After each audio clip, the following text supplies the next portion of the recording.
천국과 지옥 간증 박용규 목사님. 1. 죽음에 이르는 병. 나의 아버지는 항해도 해주 부자로서 일사후퇴 때 전 재산을 팔아 월남하였습니다. 그런데 불행하게도 아버지는 강도에게 돈과 생명을 빼앗기셨습니다. 그때부터 어머니와 나는 고아원에서 생활하며 인생의 가시기를 거래했습니다. 구 목사가 되어 성남 제1교회를 세웠고 저 높은 곳을 향하여를 출판하여 구 수입으로 성남의 중고등학교 셋을 설립하였습니다. 교회도 5,000명 교세로 부흥시켰습니다. 그때 박정희 대통령은 문교부 장관으로 추천하였고 신민당 김영삼 총재는 성남에서 국회의원에 출마하라고 할 정도였습니다. 예수님은 교만할 대로 교만한 나에게 저주의 채찍을 내리치셨습니다. 그래서 1987년 12월 19일 오후 2시 30분에 고혈압으로 쓰러진 후부터 구운 오징어같이 뒤틀리는 저주받은 몸이 되었습니다. 영동 세브란스에서 살 가망이 없다는 판정을 받고 10일 만에 퇴원하였으나 의식은 돌아오지 않았습니다. 1987년 12월 30일 10시경 심장의 고동소리가 멈추자 딸들은 임종 찬송을 불렀고 아들은 졸도하였을 때 두 천사가 찾아왔습니다. 이 두 천사를 따라 은하수 저편으로 가다. 나를 찾아온 두 천사의 눈에서 나오는 빛이 나를 압도했습니다. 오른편에 있던 천사가 나는 예수님 곁에서 심부름하는 천사다 라고 말했습니다. 나를 찾아온 목적을 물어보니까 너를 예수님 앞에 데리고 가서 천국과 지옥을 보여준 후에 당신이 본 곳을 세상에 알려 지옥 가는 숫자를 줄이고 천국 가는 사람을 더 많게 하시려는 예수님의 계획 때문이다 라고 했습니다. 나는 병든 몸으로 갈 수 없으니 고쳐서 데리고 가세요 라고 했으나 들은 채도 하지 않고 내 옷을 벗기더니 천국에서 가져온 흰 옷을 입혔습니다. 그리고 두 천사가 나의 양쪽 팔을 잡는 순간 번개같이 하늘로 올라갔습니다. 한 2분 정도 올라가니까 지구가 축구공같이 작게 보였습니다. 그때 이미 우리는 북극에 도달했습니다. 그곳에서부터 천국까지 항근길이 곱게 깔려 있었습니다. 두 천사는 나를 그 길 위에 내려놓았습니다. 앞을 보니까 수많은 힘을 입은 무리가 가고 있기에 저들은 누구입니까? 라고 물었더니 그들은 땅에서 하나님 잘 섬기고 예수님 잘 믿고 성령님 잘 모시고 충성하다가 죽은 성도들로서 육체를 벗고 천국으로 가는 영혼들이다 라고 했습니다. 나는 천국이 얼마나 멀리 있습니까? 하고 물었더니 은하수 건너편에 있는데 여기서 하루길 걸린다 라고 했습니다. 수많은 별들 중에 천국별의 빛은 더욱 거룩하고 신비했습니다. 천사는 찬송을 불러야 천국문이 열린다 하면서 찬송을 가르쳐 주기에 3절까지 부를 때 금세 천국 남쪽 문을 통과하였습니다. 천국에 들어가자마자 땅의 사람 박용규 목사야 먼 길 오느라고 수고했다라는 예수님의 음성이 들렸습니다. 3. 예수님께서 내게 물으신 5가지 질문. 나는 예수님의 음성을 듣자마자 꿇어 엎드려 주님, 꿈에도 그리운 예수님, 이 죄인이 왔습니다. 죄값으로 저주받아 병든 몸이 되어 왔습니다. 용서해 주옵소서 라고 통곡하니까 옆에 서 있던 천사가 울음 뚝 하여 울음을 그쳤습니다. 나는 천사에게 예수님의 모습을 보고 싶습니다 라고 했더니 예수님께서 말씀하시기를 땅의 사람 박용구 목사야, 너는 여기서 하나님과 나 예수의 보좌를 보려 하지 말아라. 내가 다시 땅에 내려가서 일 많이 하고 구원받아 올라오면 그때는 나를 볼 수 있다고 하신 후에 5가지의 질문을 하셨습니다. 첫째, 너는 땅에서 성경을 얼마나 읽었느냐? 두 번째, 너는 헌금을 얼마나 했느냐? 세 번째, 너는 땅에서 전도를 얼마나 했느냐? 네 번째, 너는 11조를 어떻게 했느냐? 5번째, 너는 기도 생활을 얼마나 하였느냐? 하고 물으신 후에 너는 4가지는 잘했으나 큰 교회 되고 유명한 목사 되었을 때는 바쁘다는 핑계로 기도를 게을리하였구나 하시며 책망하셨습니다. 나는 내가 세례를 준 성도가 몇 명인지 알지 못했으나 예수님께서 너는 1026명에게 세례를 주었다. 이제부터 두 천사의 안내를 받아 천국과 지옥을 구경한 후에 땅에 내려가서 내가 본대로 전해라. 그리고 구원받아 천국에 올 때까지 양로원을 만들어 목회자 50명을 잘 보살피면 현재보다 20배 상을 주겠다라고 하셨습니다. 4. 지옥에서 만난 영혼들. 지옥의 색깔은 붉은색과 검은색뿐이었습니다. 천사는 지옥 가는 수와 천국 가는 수는 1000대 1이다 라고 했습니다. 그래서 얼마나 교회가 제 사명을 못하면 그럴까 하는 생각이 들었습니다. 천사가 말하기를 지옥은 두 종류의 사람들이 오는데 첫째는 불신자들과 우상 숭배자들이요 둘째는 교회를 다니긴 하였으나 형식적으로 다니면서 탐욕을 쫓아 사람들이 지옥에 간다고 했습니다. 유황 불못에서 고생하는 영혼들. 천사가 지옥의 유황 불못 마을은 수천 수만 개가 된다. 큰 것도 있고 작은 것도 있다. 이곳에 온 영혼들은 땅에서 성경 말씀을 믿지 않고 교회와 교인들을 업신여기며 조롱하고 핍박하는 자들이며 또 세상의 부귀와 권세를 위해 신앙을 저버리고 주의를 범하는 등 교회 안에서 분열과 분쟁을 조작하고 교회를 자기 세력을 행사하는 장소로 삼아 싸움을 일삼았던 자들이 온다고 했습니다. 그러니 주여 주여 하면 다 천국 간다는 생각을 버리고 아버지의 뜻을 따라 살아야 한다고 했으며 아버지의 뜻은 예수님을 진실하게 믿고 영생을 얻는 것이다 라고 했으며 천사는 나에게 큰 소리로 박 목사 저기 유황불 속에서 아우성치며 고통당하는 영혼들 중에 아는 사람 있는가 보라고 하였습니다. 그래서 자세히 보았더니 한국교회에서 이름 있던 목사, 장로, 권사, 집사들이 많이 있었습니다. 그들은 신사참배 일본 태양귀신을 강요하고 교권과 명예를 위해 정상적인 신앙을 떠나 자기 유익을 구하고 교회와 총회에서 싸움과 분열을 일으켜 예수님의 몸된 교회를 짓고 부순 자들로서 하나님의 진노를 받아 유황불못에 왔다고 했습니다. 큰 교회의 교만한 목사, 교만한 부자, 장로, 스스로 잘난 권사, 집사들이여 유황불못을 알려거든 부엌에서 가스레인지 불 위에 얼굴을 올려놓아 보면 그 고통을 알 것이다. 벌레들에게 고통당한 영혼들. 두 번째 인상 깊은 곳은 벌레 지옥이다. 그곳 영혼들은 벌거벗은 몸으로 벌레들에게 모질게 고통을 당하였는데 천사가 이들은 땅에 살면서 가진 더러운 일과 추한 일들을 한 자들로서 음행, 불의, 추악, 욕설, 거짓, 부정이 가득하여 정욕대로 산 자들이다 라고 했습니다. 여러 가지 도구로 고통당하는 영혼들.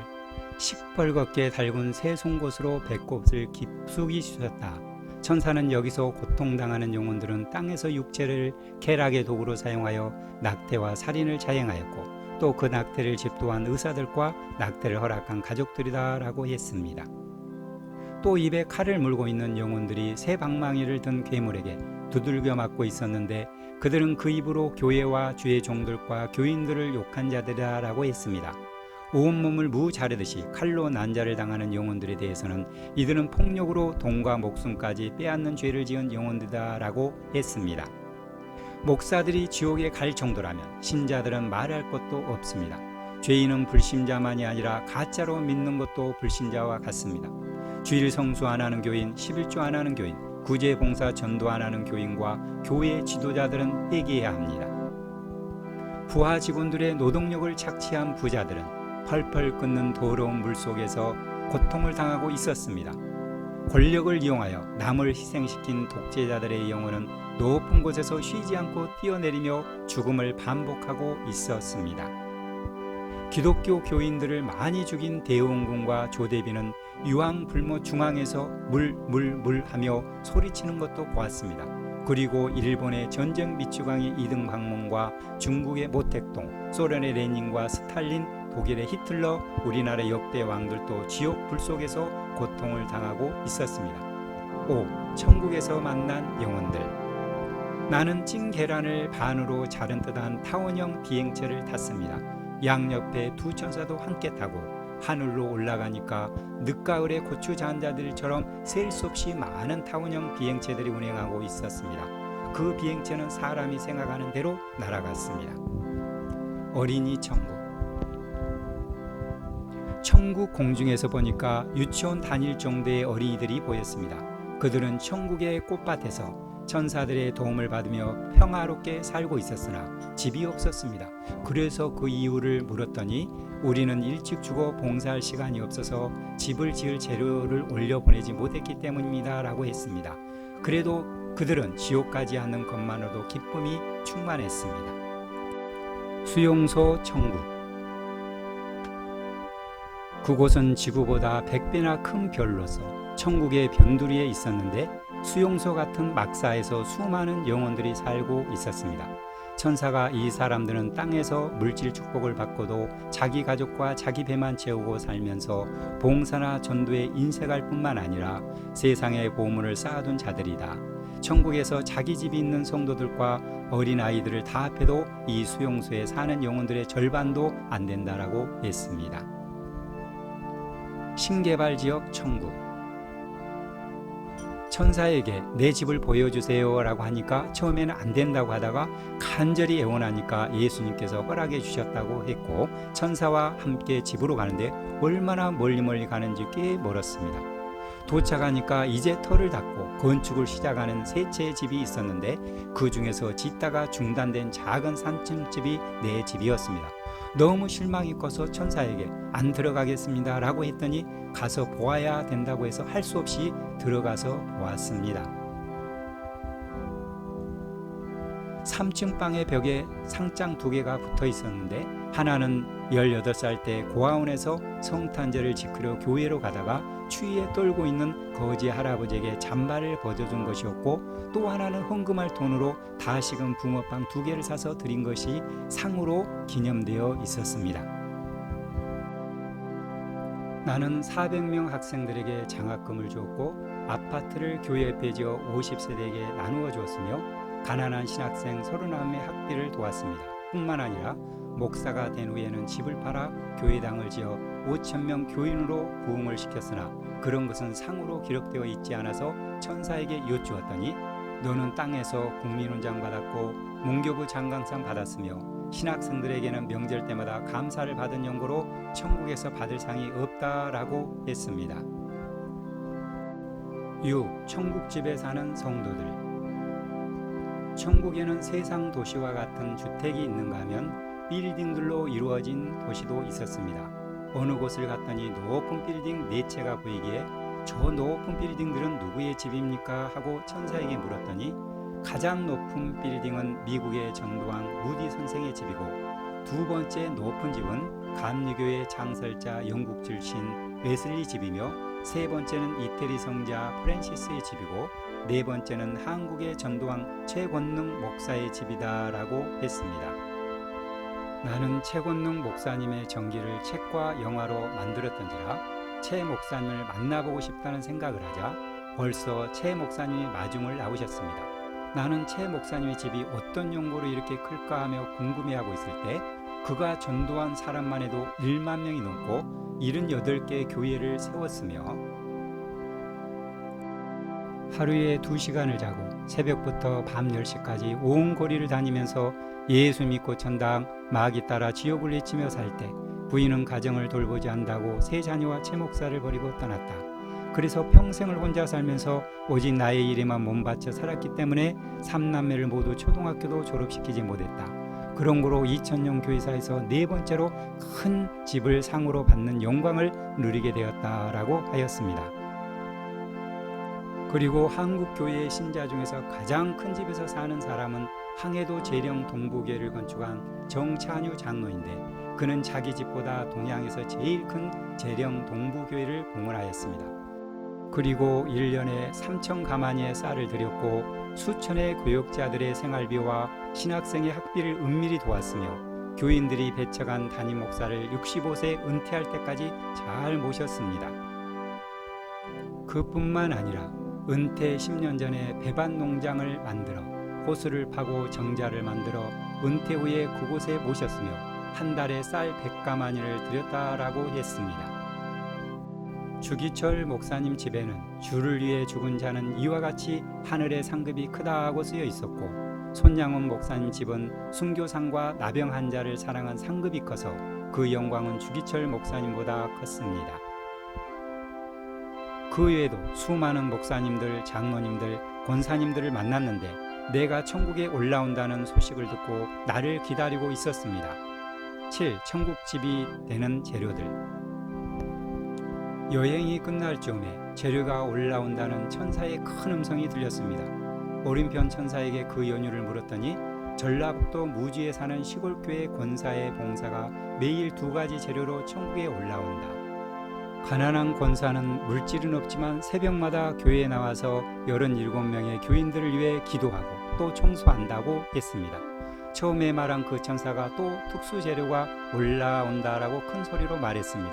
그래서 이유를 물어보았더니 그 가난한 권사의 딸이 가난한 집에 시집가서 살다가 친정 어머니께 용돈을 조금 드리고 갔는데, 그 권사는 그 돈으로 계란 5개와 양발 2개를 사서 목사님께 드리자 목사님은 받을 수 없다고 사양하는데 벌써 그 선행이 천국집을 지을 재료가 되어 올라오고 있다라고 했습니다.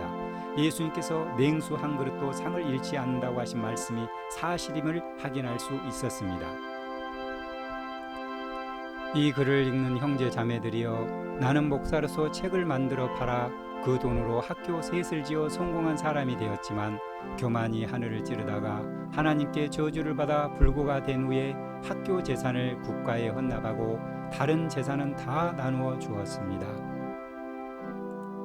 그 후부터 조그마한 집에 살면서 여러분은 나같이 되지 말라고 이 우둔한 입으로 천국을 전하고 있습니다. 나는 신비를 무시한 목사였으나 이제는 신비한 천국과 무서운 지옥을 본 이상 전하지 않을 수 없습니다. 불신자로 살다가 지옥 가는 것은 당연하겠지만 교회에 다니다가 지옥 간다면 이 얼마나 슬픈 일입니까? 예수님을 믿으려면 생명 내놓고 예수님을 믿으세요. 그리고 예수님을 따르는 목회자가 되려면 전 소유를 드리고 따르세요.